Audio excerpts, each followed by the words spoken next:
হ্যাঁ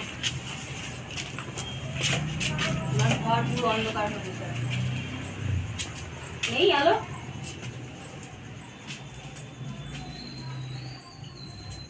ছিল একটা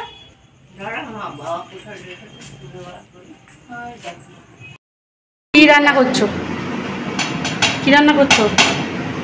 এখানে হচ্ছে ডাল সেদ্ধ, এখানে আলু সেদ্ধ দিয়েছো, আর এখানে রয়েছে এই যে ডালের সঙ্গে আলু সেদ্ধ, এখানে রয়েছে ভাত। হ্যাঁ কি বলছিলে তোর আমার জন্য? কি বলছিলে? তোর জন্য তো মাছের ঝোল রাখা আছে। আচ্ছা, আর শসা শুক্তো রাখা আছে। শসা শুক্তোটা হেভি হয়েছিল। ও ঠিক আছে, আমি কালকে খাবো, কোনো সমস্যা নেই। আমি প্রত্যেক দিন ভেন্ডি খাচ্ছি, ছেড়ে দাও। এখন আর কিছু করতে হবে না, কিচ্ছু করতে হবে না। আমি আজকে ভেন্ডির তরকারি খেয়ে এসেছি, কালকে রাতেও ভেন্ডি সেদ্ধ খেয়েছি। ছেড়ে দাও, ভেন্ডি সেদ্ধ দিতে হবে না। না না, কী হবে, আমি খাই ভালোর জন্য, তাই আমি সকালেও খেয়ে এসেছি। ভেন্ডি সেদ্ধ দিতে হবে না। চলো তুমি রান্না করো। আবার কি, তো আমি এখানে শাড়ি পরে রেডি হয়ে গেছি, আর একটুখানি সাজা গোজা পর্ব চলছে, আর আমার মেয়েও এখানে সেজে রেডি আছে, ওদিকে মাম রেডি আছে। তো রেডি হয়ে নিই, তারপরে একটু ছাদে যাবো, কটা ভিডিও বানাবো। তো আমরা ছাদে চলে এসেছি। তো আমার এখানে সাজ পুরো কমপ্লিট, দেখতেই পাচ্ছ। আর এটা হাতে গাঁদা ফুলের মালা ঠালা লাগিয়ে নিয়েছি, আর ফুললি রেডি। আর এখানে মাম রেডি, এই যে মাম, দিদি ভাই, আমার মেনে সব রেডি। আর এখানে চলছে আবির রাখা। তো চলো দেখাচ্ছি।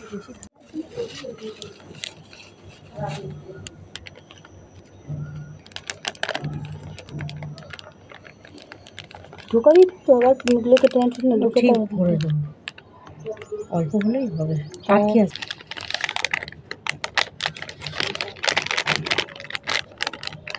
করছি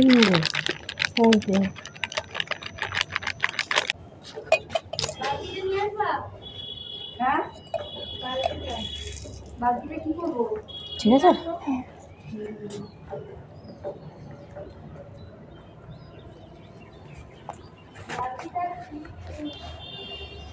ঠিক আছে,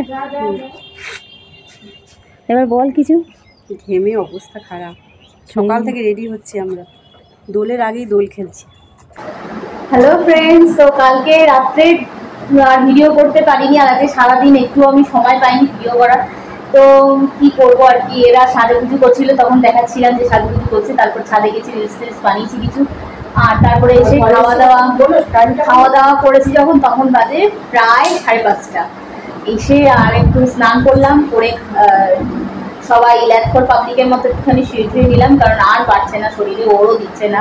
তো থাকতে তো বললাম ওকে, থাকলো তো না, চলে যাচ্ছে। তো চলো বেশিক্ষণ বকবক করবো না, এখন ওকে দিতে যায়, ও শিয়ালদা। তো মেয়ে এখানে রেডি হয়ে গেছে, আমি এখানে রেডি হয়ে গেছি, আর ও রেডি হয়ে গেছে। জাস্ট কি বলে দেখে টাচ আপ দিচ্ছে এখন লিপস্টিকে।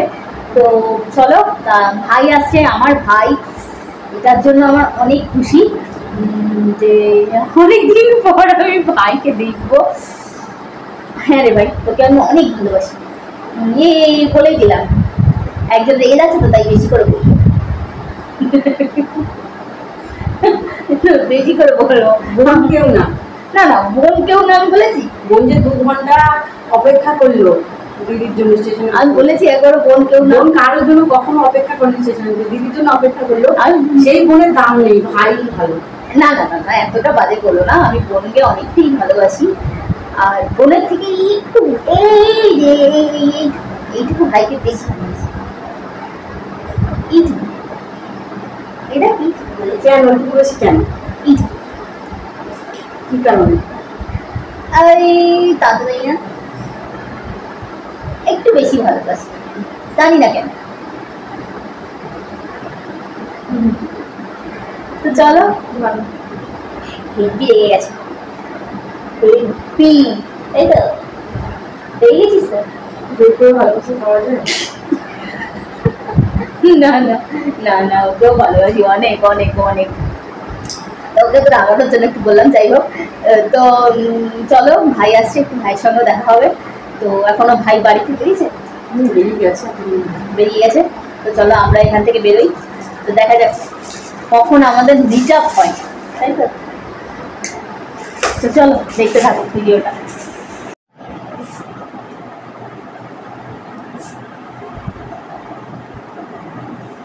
ঘামে অবস্থা খারাপ। চলে যাচ্ছি, টাটা। দিদির বাড়ি থেকে বিদায় নিলাম। থাকতে বললাম, দিদিকে অনেক জ্বালিয়েছি। হ্যাঁ হ্যাঁ হ্যাঁ হ্যাঁ হ্যাঁ, আর বকিস না, আর বকিস না। আলাদা করে রান্না করতে হয়েছে আমার জন্য। একদম। আর কিছু আছে? অনেক জ্বালিয়েছি দিদিকে। আমি শুনতেই পাচ্ছি না, ওরাও শুনতে পাচ্ছে না। আমাকে চুল বেঁধে দিতে হয়েছে। কিচ্ছু শুনতে পাচ্ছে না ওরা তোর কথা। অনেক জ্বালিয়েছি দিদিকে। একটা কথাও শুনতে পাচ্ছে না, আমিও পাচ্ছি না শুনতে, ওরাও পাচ্ছে না। চলে গেলাম, এই জন্মের মতো বিদায় নিলাম। আবার বলে জন্ম। চল, বলতে নেই সে কথা, যাওয়া শুনি। চল দেখো চলে আসছে, ধরে আসতে পারলাম না। আর একটা খারাপ সংবাদ আছে ওদের জন্য, সেটা স্টেশনে গিয়ে বলবো। এখন তো টোটোর মধ্যে বসে আছি, বুঝতে পারছো অন্ধকার লাগবে মুখো। চলো গিয়ে বলছি। আরে ট্রেন ঢুকে যাবে। ট্রেন ঢুকছে, আমি আর ফোন ধরতে পারবো না, বেরিয়ে করবো। হ্যাঁ ওটাই ঢুকছে, এখানে ঢুকছে হয়তো, আমি আর ফোন ধরতে পারবো না, বুঝলি? ফোন ব্যাগে ঢুকিয়ে নেবো, আমি একদম নেমে তোকে ফোন করবো। জুতোটা পরছি আমি। তো ভাই ফোন করেছে, ভাইয়ের সাথে কথা বলছে। ভাইয়ের সাথে কথা বলছে, ও চলে যাচ্ছে। এখন ট্রেনটা ঢুকছে। হ্যাঁ এখন ঢুকছে ট্রেন।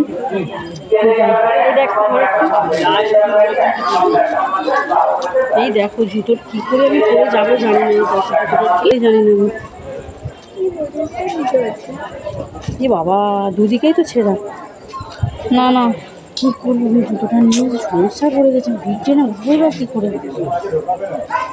তুই পেছনটা কোনো মতো আটকা, যেটুকু আটকানো থাকে থাকে। জুতোটা পেছনটা আটকা, তারপর দেখা যায়। পেছনে আটকালে ওইরকম ঝুলবে। আচ্ছা থাক, এরমই থাক।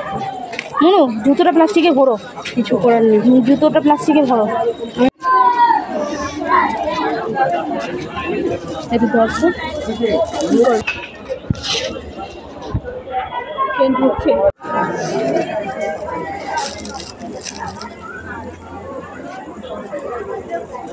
ব্যাগটা নে হাতে, আর একটু লেডিসের সামনে গিয়ে দাঁড়া, মানে সামনেটা দাঁড়া। আগে ট্রেনটা দাঁড়ালেই তুই উঠতে পারবি, সামনে গিয়ে দাঁড়া। ট্রেনটা আটকানো দেখি না তো। হ্যাঁ হ্যাঁ হ্যাঁ হ্যাঁ, সামনে গিয়ে দাঁড়া। ট্রেনটা দাঁড়ালেই তুই যেন সবাই নামলেই উঠতে পারিস।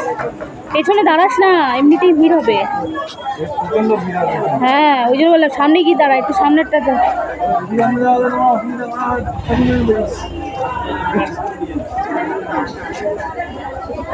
এত ভিড়, ট্রেন আসছে,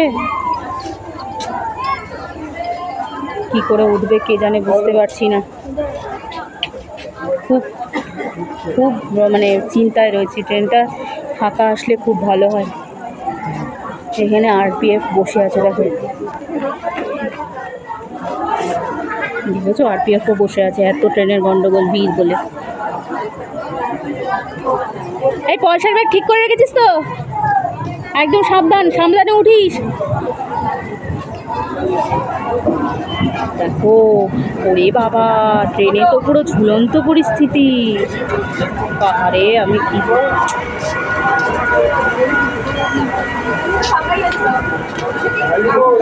দাঁড়িয়েছে।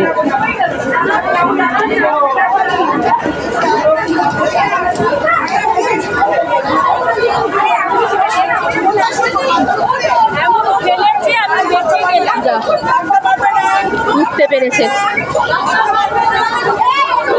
চিন্তা মুক্ত, উঠতে তো পেরেছে। এবার ঠেলে গুতি ভেতরে চলে যেতে পারবে।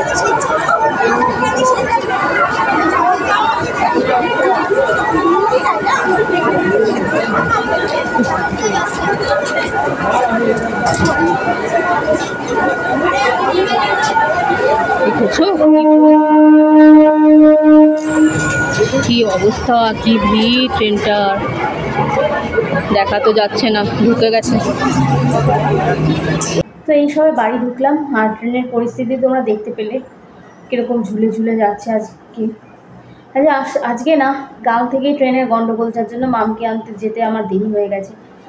ট্রেনের ক্যান্সেল, আজকের থেকে কাজ শুরু হওয়ার কথা ছিল, তা আজকের থেকে না করে সেটা কাল থেকে শুরু হয়ে গেছিলো ট্রেনের কাজগুলো, যার জন্য এরকম অবস্থা হচ্ছিল। তো কালকে আনতে যেত, এর জন্য দেরি হয়ে গেছে। আর আজকে তো মানে অনেক ট্রেন ক্যান্সেল, যেহেতু আজকের থেকে কাজ, অনেক ট্রেন ক্যান্সেল। ক্যান্সেল হওয়াতে আমার মামকে ট্রেনে যখন তুলতে গেছি তখন দেখি এই অবস্থা। ভেবে তো ছিলাম ভাইয়ের সঙ্গে দেখা করতে যাব, তাই এখান থেকে আমার মা, তারপরে আমার বর সবাই বলছে তুমি যে যাবে তো কি করে যাবে, ট্রেন তো অর্ধেক ক্যান্সেল। তাও মনে করছিলাম ঠিক আছে যাবো। ট্রেনে গিয়ে, এই ট্রেনে বলছি স্টেশনে যখন গেছি, গিয়ে দেখি অস্বাভাবিক ভিড়, ক্যান্সেলের পর ক্যান্সেল ট্রেন। সেই 5:30টার ট্রেনের পরে আর ট্রেন নেই। 6টা মনে হয় ছিল, 5:30টার ট্রেনটা করতে করতে 6টায় না 6:30টার দিকে ঢুকেছে, তারপর আর ট্রেন নেই। সেই আসলেও ট্রেন প্রায় 8টা 6 না 7-এ একটা ট্রেন, সেটা এখানে ঢুকলো প্রায় 8:30। কি অবস্থা বলবো। আর মানে মাম বলল দিদি তুমি আর যেও না, এই রিস্ক নিয়ে লাভ নেই, এখান থেকে তুমি বাড়ি চলে যেতে পারবে, কিন্তু শিয়ালদা গেলে মেয়েটাকে কত রাত্রে নিয়ে যাবে, আর তারপর ভাইয়ের সঙ্গে দেখা করবো, তারপর শিয়ালদা থেকে যদি ট্রেন ক্যান্সেল হয়ে যায় তখন কি করব আমি। সেই পরিস্থিতিতে শিয়ালদার থেকে রাত্রিবেলা আসবো কী করে, কারণ ও যখন শিয়ালদা পৌঁছেছে প্রায় 9:45 কি 9টা বাজে, তখন শিয়ালদা পৌঁছেছে। তারপরে তো ভাইয়ের সাথেও আবার দেখা হচ্ছিল না। তাও ভাইকে আমি বলে দিচ্ছিলাম যে এই স্টেশনে আছে, ওই স্টেশনে আছে অ্যাপ দেখে। তো ভাই বললো দিদি আমি অ্যাপ ডাউনলোড করেছি, আমি দেখছি। আর কোন কম্পার্টমেন্টে উঠেছে জিজ্ঞেস করেছিল, তা আমি বললাম যে লেডিসের ফার্স্ট কম্পার্টমেন্টে উঠেছে। তাও খুঁজে পাচ্ছিল না, কী করে পাবে, শিয়ালদার থেকে কি একটা মানুষকে খুঁজে বের করাটা অনেক কষ্টের। জুতোটা যে মানে এখান থেকে ছিঁড়ে গেছে, তা আমি বললাম যে আমার যে জুতো দেবো সেটাও তো দিতে পারলো। দিদি দিও না, কারণ দিলে তোমাকে আবার কে জুতোটা ফেরত দিতে আসবে, এটাও একটা ব্যাপার, ওই জন্য নিল না জুতো। আর কি বলবো, আর কিছু বলার নেই। আমার এখন আর শরীরে দিচ্ছে না, মনে হচ্ছে খেয়ে দেয় এবার ঘুম দিই।